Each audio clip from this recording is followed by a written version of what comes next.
أعوذ بالله من الشيطان الرجيم. بسم الله الرحمن الرحيم. وقرن في بيوتكن ولا تبرجن تبرج الجاهلية الأولى وأقمنا الصلاة وآتينا الزكاة وأطعنا الله ورسوله إنما يريد الله ليذهب عنكم الرجس أهل البيت ويطهركم تطهيرا. وقال تعالى قل للمؤمنين يغضوا من أبصارهم ويحفظوا فروجهم ذلك أزكى لهم إن الله خبير بما يصنعون. وقال النبي صلى الله عليه وسلم انما النساء شقائق الرجال او كما قال رسول اللہ صلی اللہ علیہ وسلم. میری پردہ نشین ماں اور بہنوں، اس سے پہلے بھی آپ کے شہر میں دین کی نسبت پر اللہ تبارک و تعالی نے حاضری کی سعادت بخشی ہے. آج یہاں کے ذمہ دار حضرت مولانا حفظ الرحمان صاحب دامت برکاتہم اور ان کے رفقائے کار کی دعوت پر حاضری ہوئی ہے.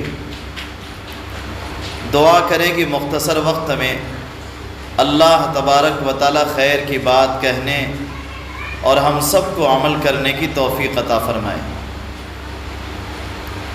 اللہ تبارک و تعالی نے دنیا کا نظام چلانے کے لیے سب سے پہلے آدم علیہ السلام کو پیدا فرمایا. آدم علیہ السلام پہلے پیغمبر ہیں اور پہلے انسان ہیں.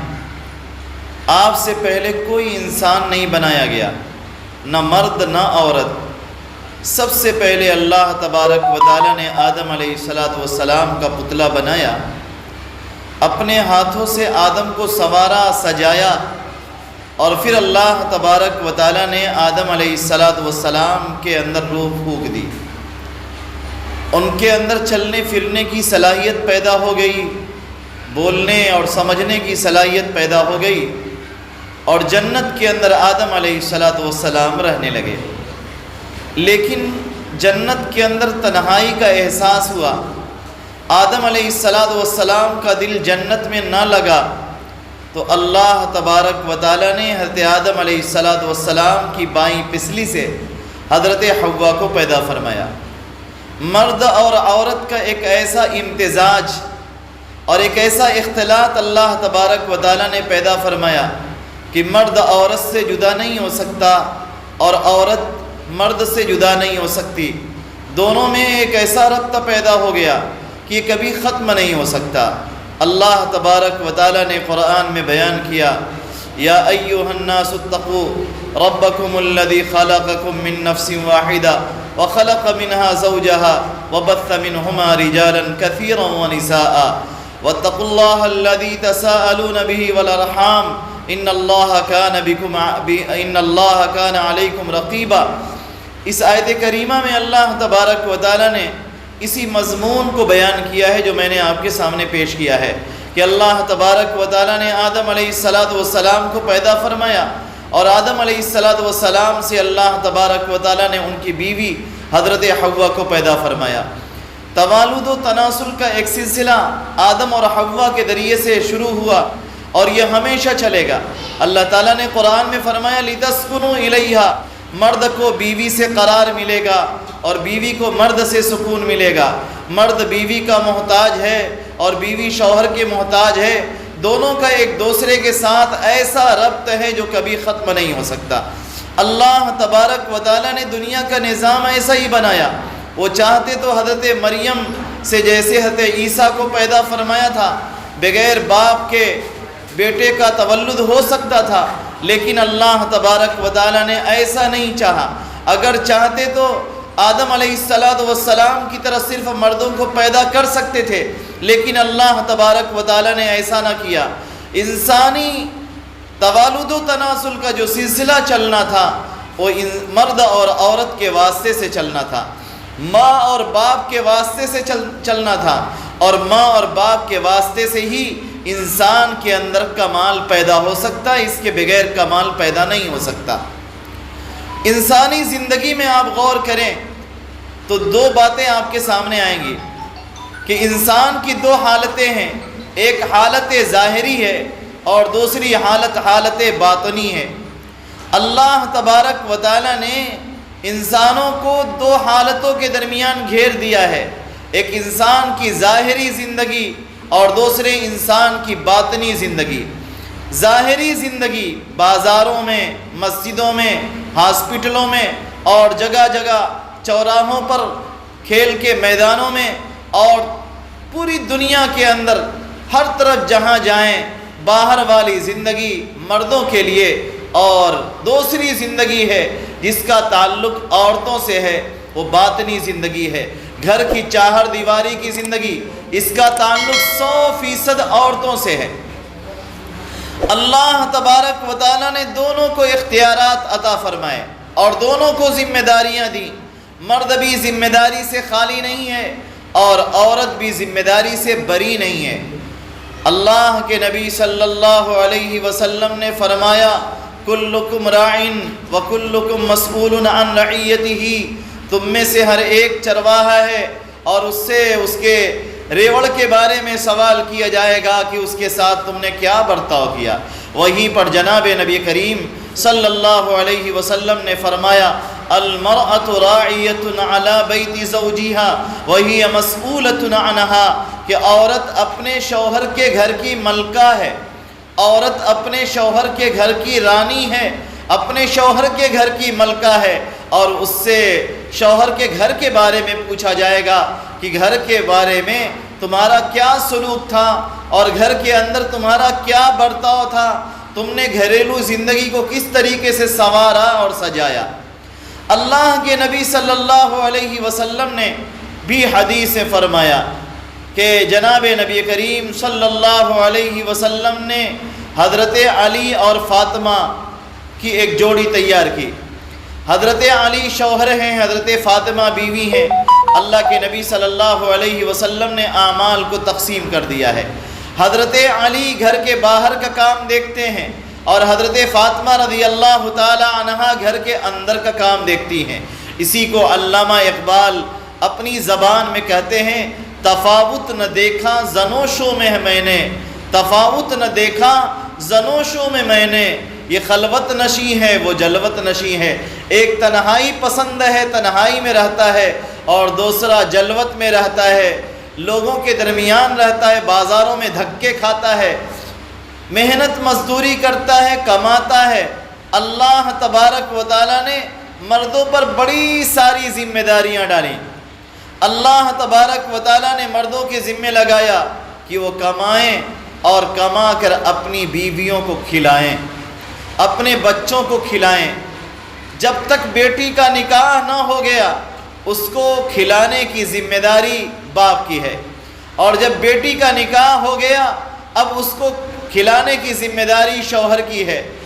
اللہ کے نبی صلی اللہ علیہ وسلم نے بھی فرمایا اور خود قرآن نے بھی اس مضمون کو جگہ جگہ بیان کیا ہے کہ اللہ تعالیٰ نے فرمایا، وَأَسْكِنُوهُنَّ مِنْ حَيْثُ سَكَنْتُمْ، اے مردو جہاں تم رہتے ہو وہیں پر اپنی بیویوں کو بھی رکھو۔ پتہ چلا بیوی کو مکان چاہیے، اس کو رہائش کے لیے ایک مکان دینا پڑے گا اور بیوی کو نفقہ بھی دینا پڑے گا۔ لِيُنْفِقْ، اللہ تعالیٰ نے فرمایا بیوی کو نفقہ بھی دو، اس کو کھلاؤ پلاؤ اور اس کو کپڑے بھی پہناؤ، بیوی کو لباس بھی دینا پڑے گا، بیوی کے تقاضے اور ان کی ضروریات کو پورا کرنا پڑے گا۔ اللہ تبارک و تعالیٰ نے بیوی کے ذمے کمانا نہیں رکھا، اللہ تبارک و تعالیٰ نے مردوں کے ذمے ڈالا کہ وہ کمائیں اور کما کر اپنی بیوی کو اور اپنے بچوں کو کھلائیں۔ اور یہ شوہر کا کوئی احسان نہیں ہے بلکہ شوہر کی یہ ذمہ داری ہے، اللہ تبارک و تعالیٰ نے اس کے ذمے لگایا ہے۔ یہ ذمہ داری کیوں عائد کی گئی؟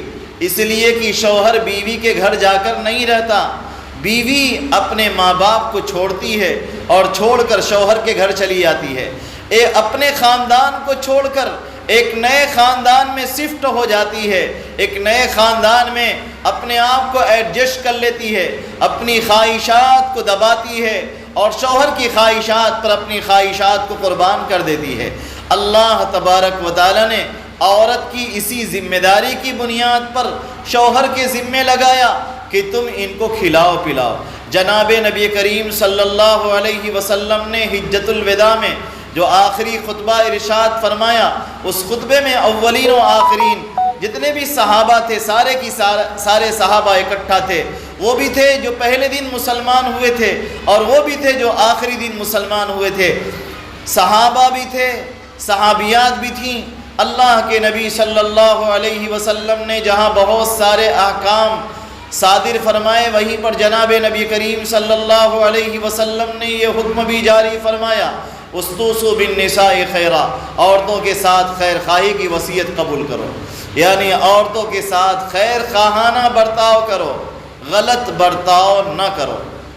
اسلام سے پہلے معاشرے کے اندر عورت کی کوئی حیثیت نہیں تھی۔ ابھی کوئی بچی خطبہ دے رہی تھی، وہ کہہ رہی تھی کہ عورت کو زندہ درگور آج نہیں کیا جا رہا ہے، لیکن عورتوں کے ساتھ زیادتی ہو رہی ہے۔ اگر ہمارے معاشرے میں مسلمانوں کے کلچر اور مسلمانوں کی تہذیب اور مسلمانوں کے معاشرے میں عورت کے ساتھ، خاتون کے ساتھ اگر کوئی زیادتی ہو رہی ہے تو اس کا مطلب کہ وہ معاشرہ اسلامی معاشرہ نہیں ہے۔ جناب نبی کریم صلی اللہ علیہ وسلم نے جو معاشرہ تشکیل دیا تھا، اس معاشرے میں عورت کا بھی ایک مقام تھا، مردوں کا بھی ایک مقام تھا۔ عورت کو بھی ذمہ داریاں دی گئی تھیں اور مردوں کو بھی ذمہ داریاں دی گئی تھیں۔ اللہ کے نبی صلی اللہ علیہ وسلم کے زمانے میں کسی مرد کو یہ اختیار نہیں تھا کہ عورت پر کوئی زیادتی کر دے، لیکن اسلام سے پہلے بچیوں کو زندہ درگور کیا جاتا۔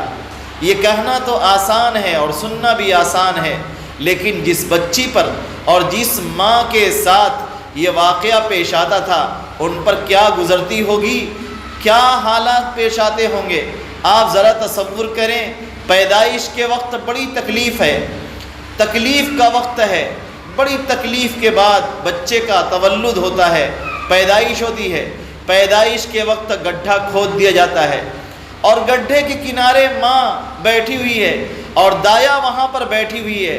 جیسے ہی بچہ پیدا ہوتا ہے، اگر لڑکا پیدا ہوا تب تو دایا نے اس کو پکڑ لیا، اور اگر لڑکی پیدا ہوئی تو اسی گڈھے میں اسے مار دیا گیا، گڈھے میں گرا دیا گیا تاکہ آر مٹ جائے۔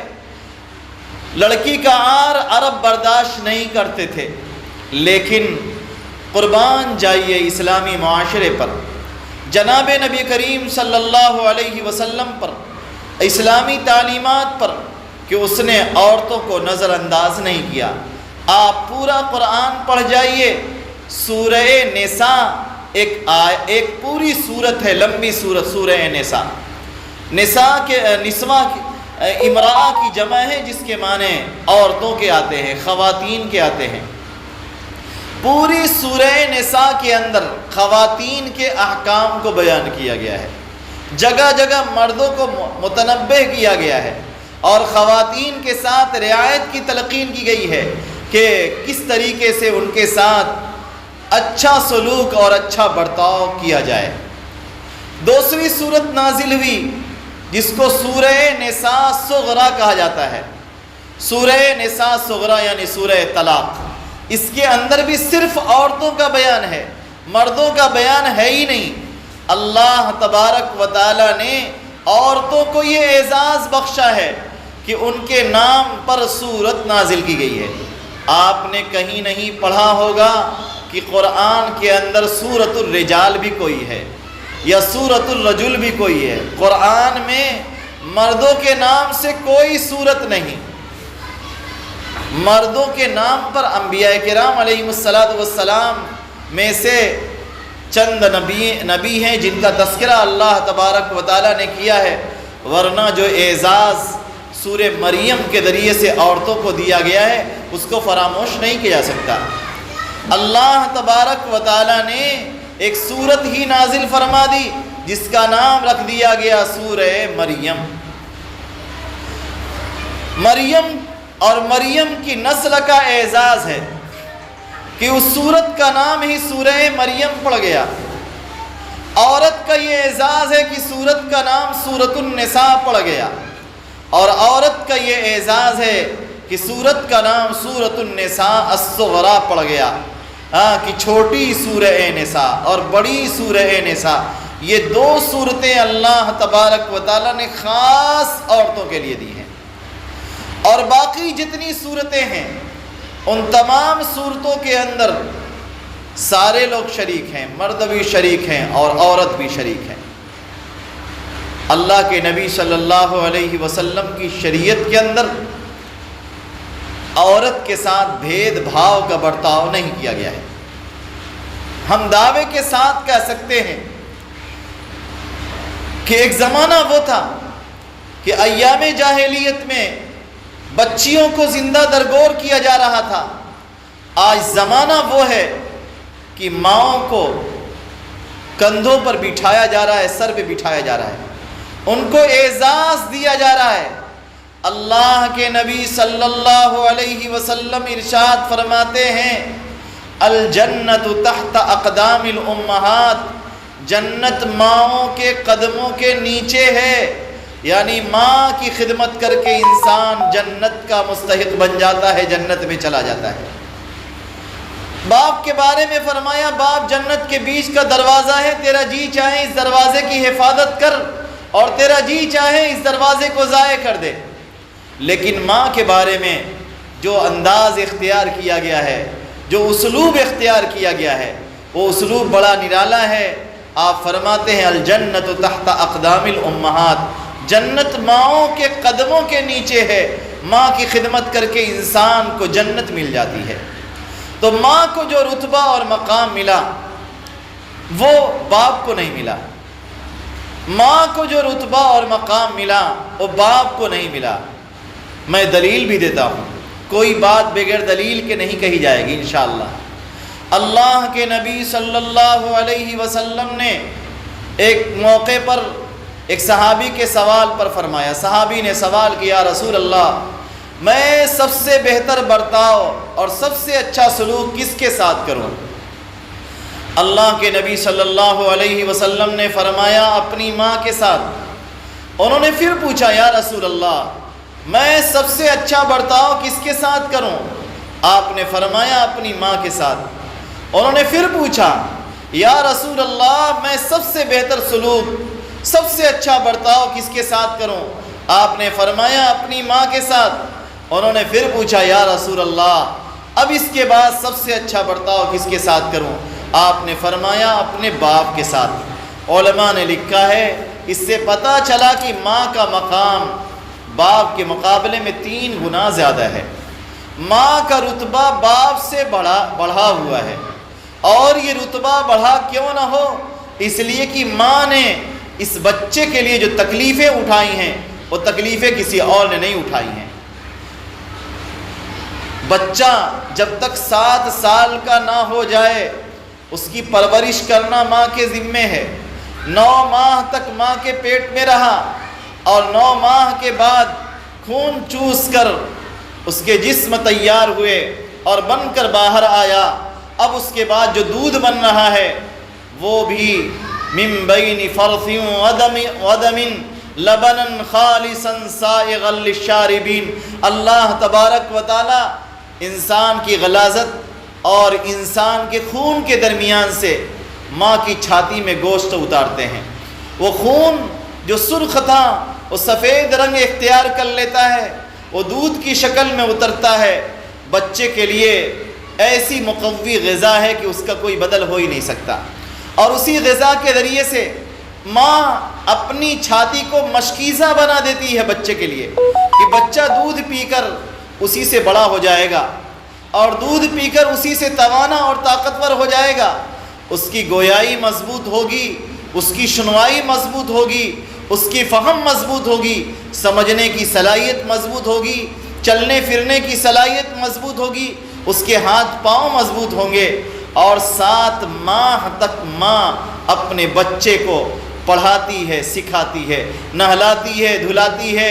رات کو آنکھ کھل گئی بچے کی تو ماں بھی جگ رہی ہے، ٹھنڈک ہے، بچے نے پیشاب کر دیا، کپڑے بھیگ گئے، ماں اف نہیں کرتی، برداشت کرتی ہے، ٹھنڈ کو محسوس کرتی ہے، پیشاب کی حالت میں ماں سو جاتی ہے، بچے کو سوکھے کپڑے پر سلا دیتی ہے اور خود جو ہے نرم گیلے بستر پر سو جاتی ہے، بچے کو کہیں تکلیف نہ پہنچ جائے۔ اللہ تبارک و تعالیٰ نے اس ماں کی خدمت کو ضائع نہیں فرمایا۔ اللہ تبارک و تعالیٰ نے ماں کی خدمت کو ضائع نہیں فرمایا۔ اللہ کے نبی صلی اللہ علیہ وسلم نے ماں کی ان خدمات کو نظر انداز نہیں کیا، بلکہ ان کے ساتھ حسن سلوک اور اچھا برتاؤ کرنے کا حکم دیا۔ ان کے ساتھ اچھا برتاؤ کیا جائے، اچھا سلوک کیا جائے۔ اللہ تبارک و تعالیٰ نے بیوی کو جو رتبہ عطا کیا ہے وہ کسی اور کو کہاں ملے گا؟ اللہ کے نبی صلی اللہ علیہ وسلم نے بیوی کو جو مقام دیا وہ اور عورتوں کو کہاں مل سکتا ہے؟ جناب نبی کریم صلی اللہ علیہ وسلم نے حدیث میں بہت صاف ارشاد فرمایا، الدنیا کلھا متاع، دنیا پورا کی پورا سرمایہ ہے، متاع ہے، فائدہ اٹھانے کی چیز ہے۔ وخیر متاعها المرأة الصالحہ، اور دنیا کا بہترین سرمایہ نیک خاتون ہے۔ اگر کسی کو نیک بیوی مل جائے، نیک بیوی کی صفت کیا ہے؟ اپنے شوہر کی فرما بردار ہو۔ نیک بیوی کی صفت یہ ہے کہ شوہر جب موجود رہے، شوہر گھر میں آئے تو اس سے مسکرا کر بات کرے، ناراض ہو کر منہ موڑ کر بات نہ کرے۔ اگر اس کا بناؤ سنگھار ہو تو صرف اپنے شوہر کے لیے بن سور کر باہر نہ نکلے، بلکہ میلے کچیلے حالت میں نکل جائے، اور گھر کے اندر رہے تو بن سور کر رہے تاکہ شوہر اس کو دیکھ کر خوش ہو جائے۔ شوہر جب گھر سے چلا جائے تو شوہر کے راز کی حفاظت کرے، اس کی عزت و آبرو کی حفاظت کرے، اس کے بستر پر کسی اور کو آنے نہ دے، شوہر کے بستر پر کوئی اور نہ آ سکے۔ شوہر کا بستر صرف شوہر کے لیے ہے، کسی اور کے لیے نہیں ہے۔ اللہ تبارک و تعالیٰ نے عورت کو ایک حیا دار چیز بنایا، جتنی حیا ہوگی عورت اتنی ہی خوبصورت ہوگی، جتنی حیا ہوگی اتنی ہی اللہ تبارک و تعالیٰ کی مقرب بن جائے گی۔ جناب نبی کریم صلی اللہ علیہ وسلم نے فرمایا، الحیاء شعبۃ من الایمان، حیا ایمان کا ایک شعبہ ہے۔ ایمان کے 70 سے زیادہ شعبے ہیں، 70 سے زیادہ شاخیں ہیں اور 70 سے زیادہ درجے ہیں۔ ان درجات کے اندر حیا بھی ایمان کا ایک اہم شعبہ ہے۔ حیا کا مطلب ہوتا ہے شرم۔ بے حیائی بہت بری چیز ہے، بے حیائی بہت بری چیز ہے۔ اللہ کے نبی صلی اللہ علیہ وسلم نے فرمایا، اذا فاتک الحیا ففعل ما شئت، جب تیرے اندر حیا نہ رہے تو جو چاہے کر۔ حیا دار عورتیں یہی باکمال عورتیں ہیں۔ اگر عورت کی نگاہ اٹھ رہی ہے، نیچی نگاہ نہیں ہے، تو وہ عورت باکمال نہیں ہو سکتی۔ عورتوں میں سے بھی بہت ساری عورتیں ہیں جو باکمال ہوئی ہیں، جیسے حضرت خدیجہ الکبریٰ رضی اللہ تعالی عنہا، اللہ کے نبی صلی اللہ علیہ وسلم کی بیوی ہیں۔ اپنا سارا مال و زر جناب نبی کریم صلی اللہ علیہ وسلم کے قدموں میں ڈال دیا تھا۔ اور آپ کو پتہ ہونا چاہیے، سب سے پہلے جس نے اسلام قبول کیا ہے وہ ایک ماں ہے، وہ ایک عورت ہے جس کا نام ہے خدیجہ الکبریٰ رضی اللہ تعالی عنہا۔ اللہ کے نبی صلی اللہ علیہ وسلم گھبرائے ہوئے آئے ہیں، گھر کے اندر بار نبوت کو سنبھالا ہے، وحی کے گرا بوجھ کو اپنے سینے پر برداشت کیا ہے۔ اللہ کے نبی صلی اللہ علیہ وسلم کانپتے ہوئے آ رہے ہیں، گھر کے اندر کہہ رہے زملونی زملونی، مجھے چادر اڑا دو، چادر اڑا دو، ایسا لگتا ہے میں ہلاک ہو جاؤں گا۔ اس موقع پر جناب نبی کریم صلی اللہ علیہ وسلم کو جس نے سنبھالا دیا تھا وہ کوئی مرد نہیں تھا بلکہ حضرت خدیجہ الکبریٰ رضی اللہ تعالی عنہا تھی۔ اللہ کے نبی صلی اللہ علیہ وسلم سے کہہ رہی کلا لا یخزیک اللہ ابدا، ہرگز نہیں، اللہ تبارک و تعالیٰ آپ کو رسوا نہیں کریں گے، اللہ تعالیٰ آپ کو ہلاک نہیں کریں گے، اللہ آپ کو ضائع نہیں کریں گے۔ آپ کے اندر تو بڑے اعلیٰ درجے کے اخلاق ہیں، آپ مظلوموں کی مدد کیا کرتے ہیں، بے کسوں کی مدد کرتے ہیں، غرباء فقراء کی مدد کرتے ہیں، یتیم اور بیواؤں کی مدد کیا کرتے ہیں، اور جو ننگے بدن ہوتے ہیں انہیں کپڑے پہنا دیا کرتے ہیں۔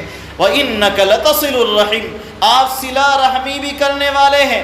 اگر کوئی آدمی بوجھ لے کر جا رہا تھک گیا، آپ اس کا بوجھ اپنے سر پر لاد لیتے ہیں، اللہ تعالیٰ آپ کو ضائع نہیں فرمائے گا۔ یہ اعلیٰ درجے کی بلیغ نصیحت اگر کسی نے کی ہے تو حضرت خدیجہ الکبریٰ رضی اللہ تعالی عنہا نے کی ہے۔ ہم عورتوں کے قربانیوں کو ضائع نہیں کر سکتے، ان کی قربانیوں کو ہم فراموش نہیں کر سکتے۔ غزوہ احد کا موقع ہے، اللہ کے نبی صلی اللہ علیہ وسلم جہاد کے لیے تشریف لے گئے ہیں۔ جناب نبی کریم صلی اللہ علیہ وسلم پر حالت ایسی طاری ہوئی کہ سارے صحابہ اللہ کے نبی صلی اللہ علیہ وسلم کو چھوڑ کر بھاگ کھڑے ہوئے ہیں۔ صرف 13-14 صحابہ اللہ کے نبی صلی اللہ علیہ وسلم کے پاس موجود ہیں، کوئی موجود نہیں ہے۔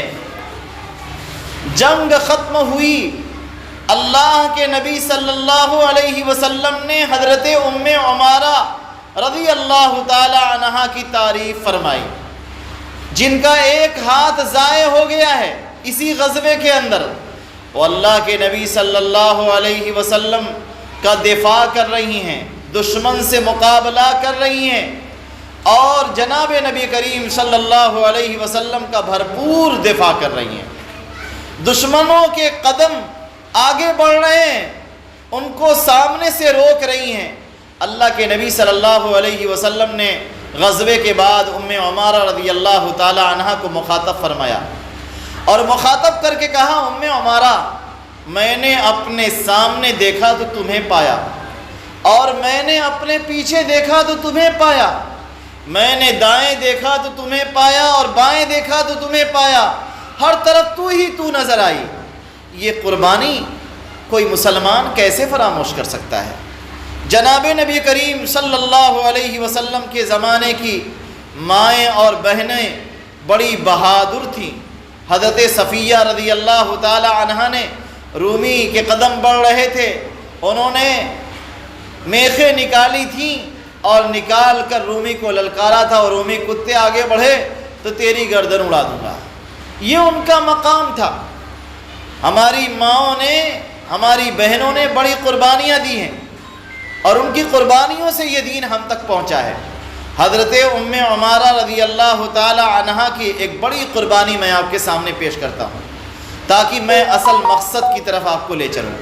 وقت قلیل ہے، باتیں زیادہ کرنی ہیں، اس لیے اصل مقصد کی طرف میں لے چل رہا ہوں۔ یہ سب تمہیدی گفتگو تھی۔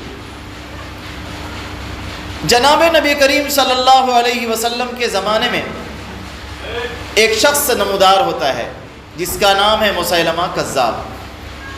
اس نے نبوت کا دعویٰ کر رکھا ہے، نبوت کا جھوٹا مدعی ہے۔ وہ کہتا ہے کہ میں نبی ہوں۔ اللہ کے نبی صلی اللہ علیہ وسلم نے صحابہ کی تربیت کیسے فرمائی تھی اور صحابیات کی تربیت کیسے کی تھی؟ حضرت ام عمارہ رضی اللہ تعالی عنہا کے ایک بیٹے ہیں، عبداللہ ان کا نام ہے۔ مسیلمہ کذاب نے ان کے بیٹے کو گرفتار کر لیا اور گرفتار کر کے کہا کہ مجھے نبی مان لو ورنہ میں تمہارے جسم کے ٹکڑے ٹکڑے کر دوں گا۔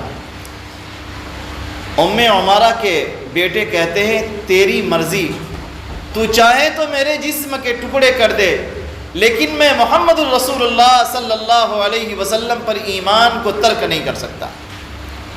محمد الرسول اللہ صلی اللہ علیہ وسلم کے بعد تیری جھوٹی نبوت پر ایمان نہیں لا سکتا، یہ ممکن نہیں ہے۔ وہ حضرت عبداللہ کے جسم کے ایک ایک پور کو کاٹ رہا تھا، ایک ایک ٹکڑے جسم کے کاٹ رہا ہے اور کہہ رہا ہے اب سے مجھے نبی مان لو۔ حضرت عبداللہ کہتے ہیں میں تمہیں نبی نہیں مان سکتا چاہے میرے جسم کے ٹکڑے ٹکڑے ہو جائیں۔ حضرت ام عمارہ کے بیٹے اسی حال میں شہید ہو جاتے ہیں۔ ام عمارہ رضی اللہ تعالی عنہا کو اپنے بیٹے کی اس فدائیت کا علم ہوتا ہے کہ اللہ کے نبی صلی اللہ علیہ وسلم پر اس نے کیسی فدائیت کا مظاہرہ کیا ہے، ایمان کا کیسا مظاہرہ کیا۔ ام عمارہ رضی اللہ تعالی عنہا خوش ہو جاتی ہیں، بیٹے کی شہادت پر ماتم نہیں کرتی اور کہتی ہیں بیٹے میں نے تجھے اسی دن کے لیے دودھ پلایا تھا، آج تو نے اس دودھ کا حق ادا کر دیا۔ میں نے تمہیں دودھ اسی لیے پلایا تھا تاکہ تم دین اسلام کے لیے مر مٹو گے، آج تم نے اس دودھ کا حق ادا کر دیا۔ ایک صحابیہ رضی اللہ تعالی عنہ ہیں جن کے بیٹے شہید ہو چکے ہیں، انہیں خبر ہو جاتی ہے کہ میرا بیٹا شہید ہو گیا، نقاب پہنتی ہیں اور نقاب پہن کر باضابطہ بڑے اہتمام سے میدان کارزار کی طرف آگے بڑھ رہی ہیں۔ لوگوں نے ان کو سمجھایا، کسی کی نگاہ پڑی تو اس نے کہا آج کے دن آپ نے ایسا پردہ کیا ہے، اس حال میں بھی آپ نے پردے کو فراموش نہیں کیا۔ کہنے لگی مصیبت اگر میرے بیٹے کے تعلق سے آئی ہے تو میرے دین کے پر جو ہے مصیبت کیوں آئے، میں دین کو مصیبت میں کیوں مبتلا کروں۔ آج ہماری مائیں اور بہنیں ذرا غور کریں، ہم تو ذرا سی بات پر پردے کو ترک کر دیتی ہیں۔ جناب نبی کریم صلی اللہ علیہ وسلم کی چہیتی صاحبزادی حضرت فاطمہ رضی اللہ تعالی عنہا جو عورتوں کی سردار ہوں گی جنت کے اندر، جنت میں خواتین کی سردار ہے حضرت فاطمہ رضی اللہ تعالی عنہا، اللہ کے نبی صلی اللہ علیہ وسلم کی سب سے لاڈلی بیٹی ہیں۔ ایک مرتبہ اللہ کے نبی صلی اللہ علیہ وسلم مکہ میں کعبہ کے سامنے سجدے میں ہیں، ابو جہل اور ابو لہب، امیہ، عتبہ، شیبہ جو شریران مکہ تھے، ان لوگوں نے اونٹ کی اوجھ کو اکٹھا کیا ہوا ہے اور اونٹ کی بڑی سی اوجھ لا کر جب نبی صلی اللہ علیہ وسلم سجدے میں گئے ہیں، سجدے کی حالت میں ان لوگوں نے اوجھ لا کر ڈال دیا۔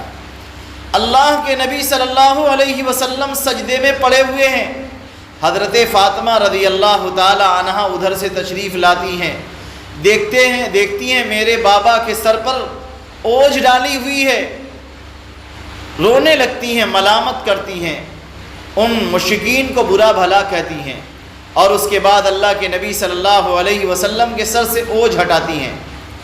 وہی حضرت فاطمہ رضی اللہ تعالی عنہا بیان کرتی ہیں صبت علی مصائب لو انہا صبت علی الایام لسرن لیالیا، مجھ پر ایسی مصیبتیں ڈالی گئیں کہ اگر یہ مصیبتیں دن پر ڈالی جاتی تو دن نہ رہتا، رات بن جاتا۔ مجھ پر اتنی مصیبتیں آئیں کہ وہ مصیبتیں اگر دن پر آتی تو دن کی روشنی ماد پڑ جاتی، تاریکی چھا جاتی، لیکن ان کے ایمان کے اندر، ان کے یقین کے اندر، ان کے استقامت کے اندر کوئی فرق نہیں آتا ہے۔ ایک روز اللہ کے نبی صلی اللہ علیہ وسلم ان کے دروازے پہ تشریف لے جاتے ہیں، دستک دیتے ہیں، بیٹی فاطمہ دروازہ کھولو۔ بیٹی کہتی ہیں ابا جان آپ اپنی چادر مجھے عطا فرما دیجئے، اپنی چادر مجھے دے دیجئے، میرے پاس کوئی چادر نہیں ہے کہ میں اسے پہن کر آپ کے سامنے آ جاؤں۔ اللہ کے نبی صلی اللہ علیہ وسلم نے اپنی چادر انہیں عطا فرمائی۔ حضرت فاطمہ رضی اللہ تعالی عنہا نے اس چادر سے اپنے آپ کو ڈھکا اور ڈھکنے کے بعد اللہ کے نبی صلی اللہ علیہ وسلم کے سامنے آئی ہیں۔ جناب نبی کریم صلی اللہ علیہ وسلم اندر تشریف لائے، حضرت فاطمہ رضی اللہ تعالی عنہا رونے لگیں، کہنے لگیں ابا 3 دنوں سے میرے اوپر فاقہ ہے۔ جناب نبی کریم صلی اللہ علیہ وسلم بھی رونے لگے۔ 3 دن سے فاقہ ہے لیکن پردے کا بڑا اہتمام ہے۔ 3 دن سے فاقے ہو رہے ہیں، پردے کا بڑا اہتمام ہے۔ اور پردے کا اہتمام کیوں نہ ہو کہ اللہ تبارک و تعالیٰ نے قرآن میں فرمایا وَقَرْنَ فِي بُيُوتِكُنَّ وَلَا تَبَرَّجْنَ تَبَرُّجَ الْجَاهِلِيَّةِ الْأُولَىٰ، اپنے گھروں کے اندر رہو۔ وَقَرْنَ فِي بُيُوتِكُنَّ، اپنے گھر کی چہار دیواری میں رہو، گھر کی چہار دیواری سے نہ نکلو۔ وَلَا تَبَرَّجْنَ تَبَرُّجَ الْجَاهِلِيَّةِ الْأُولَىٰ، پہلی جاہلیت کے زمانے میں جیسے بن سور کر عورتیں نکلتی تھیں تم اس طریقے سے نکلا نہ کرو۔ اللہ کے نبی صلی اللہ علیہ وسلم نے فرمایا اذا خرجت المرأة من بیتها استشرفها الشیطان، جب عورت اپنے گھر سے بن سور کر نکلتی ہے تو شیطان اس کی طرف جھانکتا ہے، دوسروں کو بھی دعوت نظارہ دیتا ہے کہ آؤ دیکھ لو۔ جناب نبی کریم صلی اللہ علیہ وسلم نے فرمایا لا تخرج المرأة من بیتها الا مسترۃ، عورت اپنے گھر سے نہ نکلے مگر مجبوری کی حالت میں۔ آج تو گھر سے نکلنا فیشن ہو گیا، عورت پر کھانے کمانے کی ذمہ داری نہیں ہے، پھر اتنا زیادہ باہر نکلنے کی کیا ضرورت ہے؟ شاپنگ کرنا ماں اور بہن کا کام نہیں ہے، شاپنگ کرنا مرد کا کام ہے، شوہر کا کام ہے، باپ کا کام ہے، لیکن مائیں اور بہنیں شاپنگ کر رہی ہیں، بازار میں گھوم رہی ہیں، بازار کی زینت بنی ہوئی ہے۔ آج ہمارے سامنے پورے ملک کے اندر مسائل کھڑے ہیں، بے شمار عورتیں مرتد ہو رہی ہیں، اس طرح کے واقعات سامنے آ رہے ہیں، غیر مسلموں کے ساتھ بھاگ جاتی ہیں، اسکول میں پڑھنے گئیں اور وہیں پر کسی غیر مسلم سے دوستی ہو گئی اور دوستی کے ناطے وہاں سے نکل کر بھاگ کھڑی ہوگی۔ اپنے ماں باپ کی عزت کو پلید کر دیا، مٹی میں ملا دیا، اپنے خاندان کی عزت و ناموس کا سودا کر دیا۔ ماں اور باپ نے بڑی محبت سے پروان چڑھایا تھا، پالا تھا، پوشا تھا، ایک اچھے سے اسکول میں ڈالا کہ شاید بچی تعلیم یافتہ ہو جائے، لیکن وہاں پر تعلیم تو حاصل نہ ہو سکی، بچی بے حیا اور بے غیرت بن گئی، اس نے اپنے ایمان کا سودا کر لیا، وہ مرتد ہو گئی، غیر کے ساتھ بھاگ کھڑی ہوئی۔ اللہ تبارک و تعالیٰ نے ایمان والوں کے لیے ایمان والوں کو ہی حلال کیا ہے۔ الخبیثات للخبیثین والطیبات للطیبین، ناپاک لوگ ناپاک لوگوں کے لیے بنائے گئے ہیں اور پاکیزہ لوگ پاکیزہ لوگوں کے لیے بنائے گئے ہیں۔ مسلمان خاتون کی عزت اور مسلمان خاتون کی عظمت بہت بڑی ہے، وہ اپنی حیثیت کو نہیں پہچان رہی ہے۔ یہ دنیا تو چند روزہ ہے، اسی حال میں گزر جائے گی، لیکن اصل زندگی تو مرنے کے بعد والی زندگی ہے جو ہمیشہ ہمیش کی زندگی ہے۔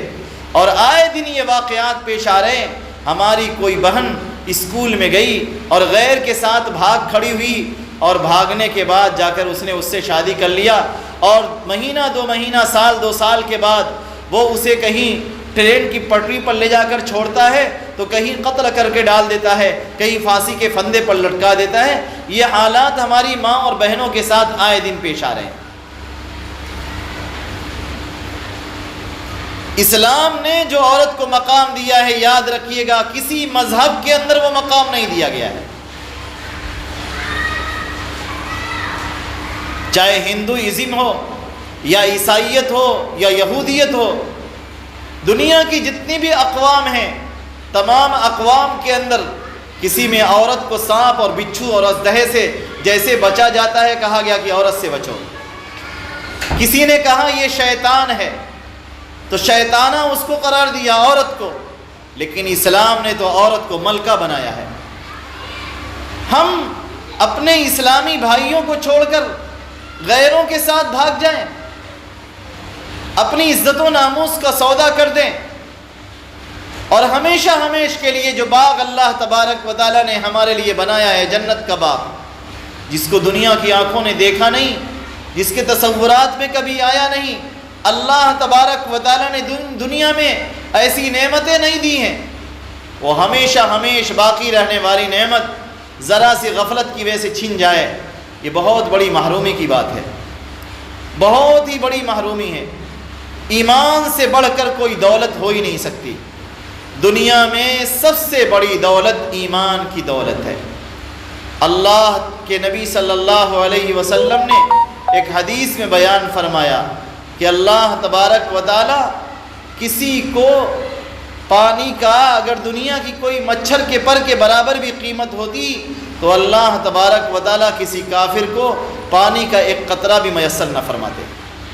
یہ دنیا کی جو کچھ رنگینیاں ہیں یہ سب ایمان والوں کی وجہ سے ہیں، یہ ہماری وجہ سے ہیں، چاہے ہم اپنی اہمیت کو سمجھے نہ سمجھے، اپنے مقام اور رتبے کو سمجھے نہ سمجھے، اللہ تبارک و تعالیٰ نے ہمارا مقام اور رتبہ بہت اونچا کیا ہے۔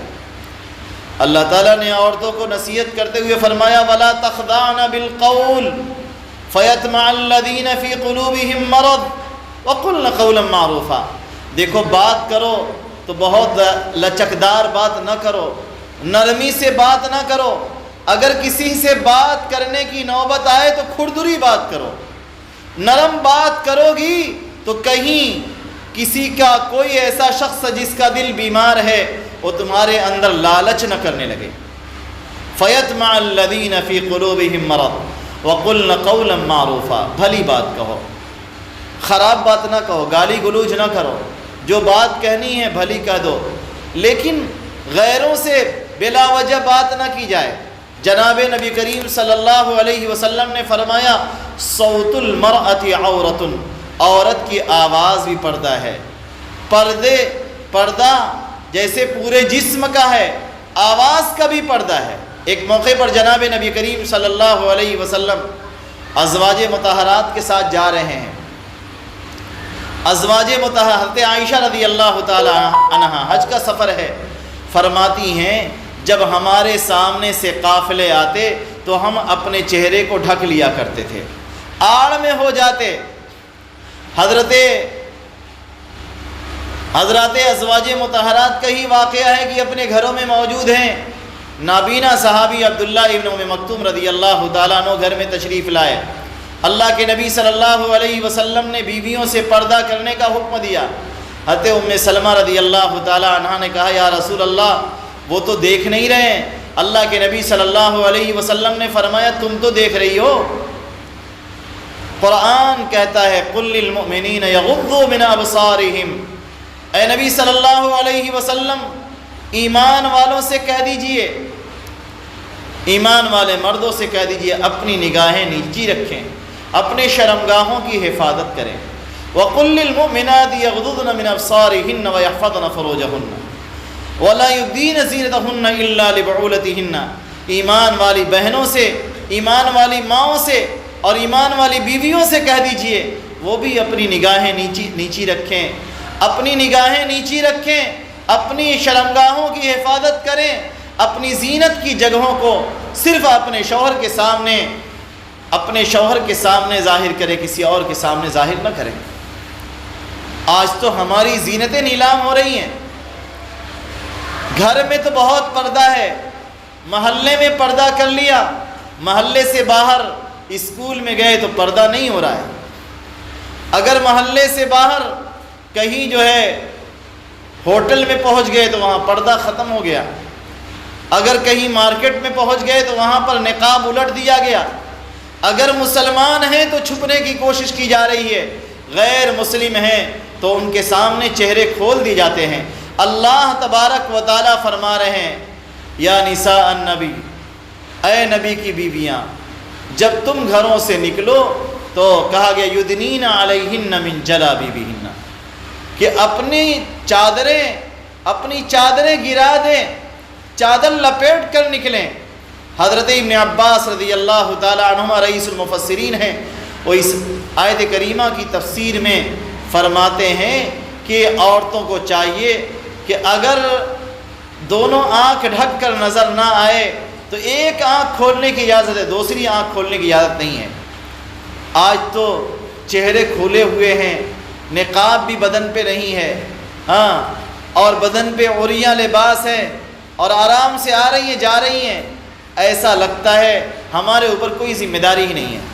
اللہ تبارک و تعالیٰ نے آپ کو ایک ذمہ دار خاتون بنایا ہے، حیادار بنایا، پاک دامن بنایا۔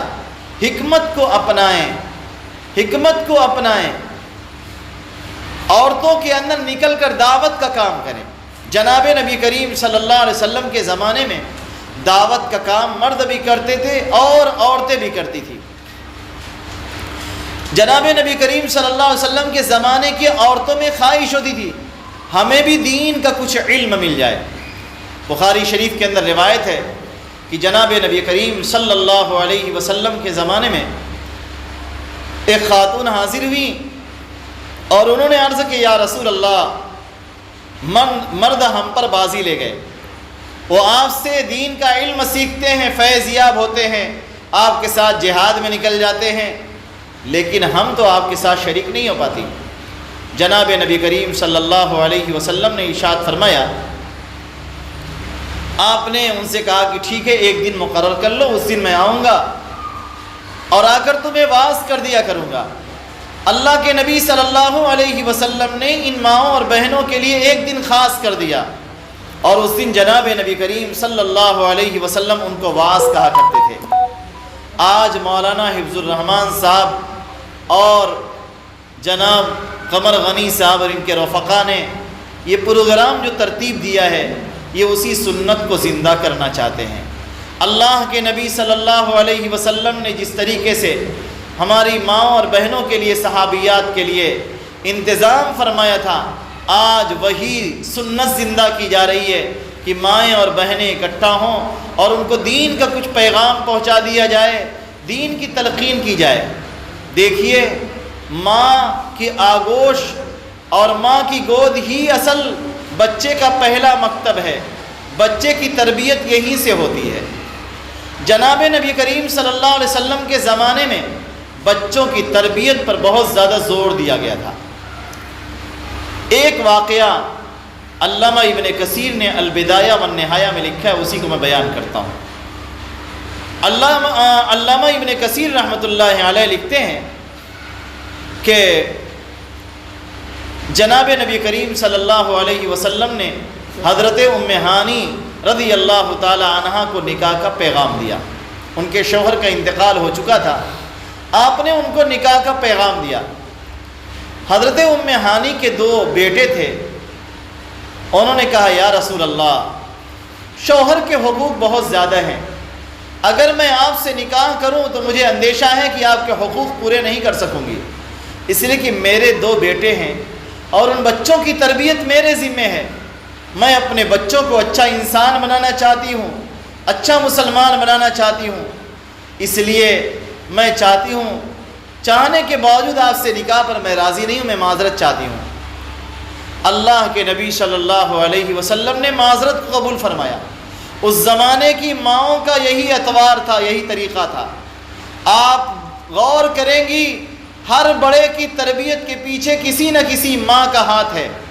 امام شافعی رحمۃ اللہ علیہ ائمہ 4 میں سے ہیں، 4 بڑے اماموں میں سے ہیں جن کا مسلک دنیا میں چل رہا ہے۔ امام شافعی رحمۃ اللہ علیہ یتیم تھے، ان کی ماں نے ان کی تربیت کیا ہے۔ امام شافعی رحمۃ اللہ علیہ کی ماں نے ان کی تربیت کیا۔ امام احمد ابن حنبل رحمۃ اللہ علیہ کی ماں نے ان کی تربیت کیا ہے، وہ امام احمد ابن حنبل بنے، بہت بڑے فقیہ اور بہت بڑے محدث بنے۔ امام ابو یوسف رحمۃ اللہ علیہ کی ماں نے ان کو تربیت کیا ہے۔ ہمارے اس زمانے میں، اس دور میں بھی بڑے بڑے علماء پیدا ہوئے۔ مولانا عمر صاحب پالن پوری رحمۃ اللہ علیہ، جن کو لسان الدعوت و تبلیغ کہا جاتا تھا، کہ دعوت و تبلیغ کے وہ ترجمان تھے، زبان تھے۔ ابھی چھوٹے سے کم سن بچے تھے، ان کی ماں کا انتقال ہو گیا تھا اور ان کے والد کا انتقال ہو گیا، یتیم ہو گئے۔ ماں نے ان کی پرورش کیا، عالم بنایا، دارالعلوم دیوبند سے فارغ ہوئے۔ ان کی ایک کتاب میں پڑھ رہا تھا وہ اپنے بچے کی تربیت کر رہی ہیں۔ بچوں کی تربیت کیسے کی جاتی ہے؟ ماں اپنے بچے کی تربیت کر رہی ہیں، کہہ رہی بیٹا مرنے کے بعد، ابھی چھوٹا سا بچہ ہے، اس کو موت کے بارے میں سمجھانے کی کیا ضرورت پیش آ گئی ہے؟ لیکن نہیں، ضرورت ہے۔ آخرت کے بارے میں مائیں جب سمجھائیں گی تو بچہ دنیا دار نہیں بنے گا، زاہد بنے گا، آخرت والا بنے گا۔ وہ ماں اپنے بچے مولانا عمر صاحب رحمۃ اللہ علیہ کو سمجھا رہی ہیں، 6-7 سال کا چھوٹا سا بچہ ہے، کہہ رہی بیٹا مرنے کے بعد جب قبر میں جاؤ گے تو فرشتے آئیں گے، جب لوگ دفن کر دیں گے تو فرشتے آئیں گے، 2 فرشتے، اور آ کر تم سے سوال کریں گے من ربک، تیرا رب کون ہے، وما دینک، تیرا دین کیا ہے، وما تقول فی ھذا الرجل، اس ذات کے بارے میں تیرا کیا گمان ہے، تیرا کیا خیال ہے، کیا عقیدہ رکھتے ہو؟ تو حضرت مولانا عمر صاحب پالنپوری رحمۃ اللہ علیہ نے کہا کہ ماں مجھے عربی تو نہیں آتی، آپ نے ترجمہ مجھے بتا دیا، مجھے تو عربی آتی نہیں، تو پھر میں کیسے جواب دوں گا؟ ماں مجھے عربی نہیں آتی، میں کیسے جواب دوں گا؟ تو ماں نے بچے سے کہا بیٹا اس دن چمڑے کی زبان کام نہیں دے گی، دل والی زبان کام کرے گی، دل بن جائے گا تو زبان بھی کام کرے گی۔ یہ تربیت کون کر رہا ہے آج گھروں کے اندر؟ چھوٹے چھوٹے بچوں کے ہاتھ میں موبائل ہے، وہ گیم کھیلنے میں مست ہیں۔ CBSE بورڈ کے اسکولوں میں گئے، تعلیم حاصل کیا اور تعلیم حاصل کر کے آئے، اور آنے کے بعد موبائل ہاتھ میں لیا، انہیں کچھ نہیں پتا قرآن کیا چیز ہے، دین کیا چیز ہے، اللہ کیا چیز ہے، رسول کیا ہیں۔ موٹی موٹی باتیں انہیں سکھلانے کے لیے ہماری ماں اور بہنوں کے پاس وقت نہیں ہے۔ کیوں؟ اس لیے کہ وہ بھی تو اسی موبائل میں مصروف ہے، وہ بھی کسی دوست سے چیٹنگ کر رہی ہیں، اسی میں وقت گزاری کر رہی ہیں۔ یاد رکھیں، اگر آپ نے ایک ماں ہونے کی ذمہ داری کو نہیں نبھایا، کل خون کے آنسو روئیں گی، اللہ تبارک و تعالیٰ کے یہاں آپ کو اپنے اس کرتوت کا اور اپنی اس لاپرواہی کا جواب دینا پڑے گا۔ ایک عورت کا اعزاز یہی ہے کہ وہ گھر کی چار دیواری میں رہے، ایک عورت کی عزت یہی ہے کہ وہ حیادار ہو، پاک دامن ہو۔ عورت کے نزدیک پاک دامنی سے بڑھ کر کچھ نہیں، حیا سے بڑھ کر کچھ نہیں، اور بچے کی تربیت سے بڑھ کر کچھ نہیں۔ حضرت حسن اور حسین کو جو اونچا مقام ملا ہے، اس کے پیچھے حضرت فاطمہ رضی اللہ تعالی عنہا کا ہاتھ ہے۔ حضرت عبداللہ بن زبیر رضی اللہ تعالی عنہ کو اونچا مقام ملا، اس کے پیچھے ان کی ماں حضرت اسما کا ہاتھ ہے۔ اگر اسما کی تربیت نہ ہوتی، عبداللہ بن زبیر نہ بن پاتے۔ اگر عبداللہ ابن عباس رضی اللہ تعالی عنہ بہت بڑے مفسر اور بہت بڑے فقیہ، بہت بڑے عالم بنے ہیں، باوجود ہے کہ اللہ کے نبی صلی اللہ علیہ وسلم کے زمانے میں چھوٹے سے کم سن بچے تھے، لیکن اللہ تبارک و تعالیٰ نے یہ اونچا مقام عطا فرمایا۔ کیوں؟ اس لیے کہ ان کی تربیت ان کی ماں ام فضل نے کیا تھا۔ اگر ہم بھی چاہتی ہیں کہ ہمارے بچے نیک بن جائیں، صالح بن جائیں، اللہ تعالیٰ سے ڈرنے والے بن جائیں، ہماری بچیاں نیک بن جائیں، ہماری بچیاں صالحہ بن جائیں، لوگ شوق سے نکاح کا پیغام بھیجیں، جس کو پاک دامن بچی کی تلاش ہو وہ ہمارے گھر کا رخ کرے، تو یاد رکھیں اس کے لیے آپ کو ان بچوں کے پیچھے اپنا وقت دینا پڑے گا۔ کلمہ کی لوری سنانی پڑے گی، اور بچوں کو بچپن سے ہی قرآن کی تلقین کرنی پڑے گی۔ چھوٹے چھوٹے بچے ہوں، انہیں چھوٹی چھوٹی سورتیں یاد کرائی جائیں، دعائیں یاد کرائی جائیں، اور صرف یاد نہ کرائی جائیں بلکہ موقع سے ان کو پڑھ کر سنایا بھی جائے اور پڑھنے کی انہیں تلقین بھی کی جائے۔ اگر ہم نے ایسا کیا تو انشاءاللہ یہ پورا گورکھپور کا معاشرہ بدل جائے گا۔ ایک گھر سنور جائے تو پاس پڑوس کے سارے گھر سنور سکتے ہیں۔ اس لیے میں مختصر وقت میں جو باتیں کہنا چاہ رہا تھا، جو اللہ تعالیٰ نے مجھ سے کہلایا، میں نے کہا اگر کچھ خیر کی باتیں میری زبان سے نکلی ہوں تو اللہ تعالیٰ مجھے بھی عمل کی توفیق عطا فرمائے، آپ حضرات کو بھی عمل کی توفیق عطا فرمائے۔ میں منتظمین کا بالخصوص مولانا حفظ الرحمان صاحب اور جناب قمر غنی صاحب کا بہت شکر گزار ہوں کہ انہوں نے اس مناسبت سے مجھے یاد کیا، اور اللہ تبارک و تعالیٰ نے اپنے دین کی نسبت پر قرآن و سنت کی کچھ باتیں آپ کی خدمت میں پیش کرنے کی توفیق دی۔ اللہ تعالیٰ ہمارے اس اٹھنے اور بیٹھنے کو اور اس اکٹھا ہونے کو بے حد قبول فرمائے۔ وآخر دعوانا الحمدللہ رب العالمین۔ دعا کر لیں۔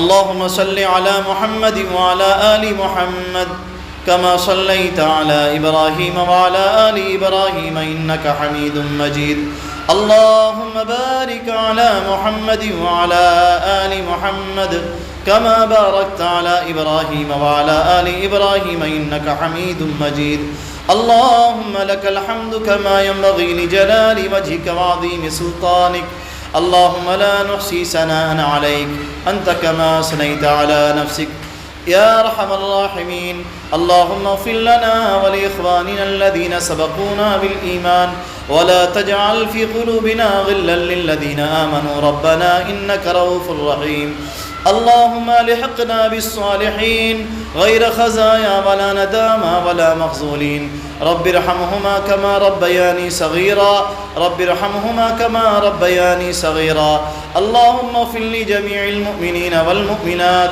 والمسلمين والمسلمات الأحياء منهم والأموات إنك سميع قريب مجيب للدعوات ربنا آتنا في الدنيا حسنة وفي الآخرة حسنة وقنا عذاب النار وصلى الله تعالى على خير خلقه محمد وعلى آله وصحبه أجمعين برحمتك يا أرحم الراحمين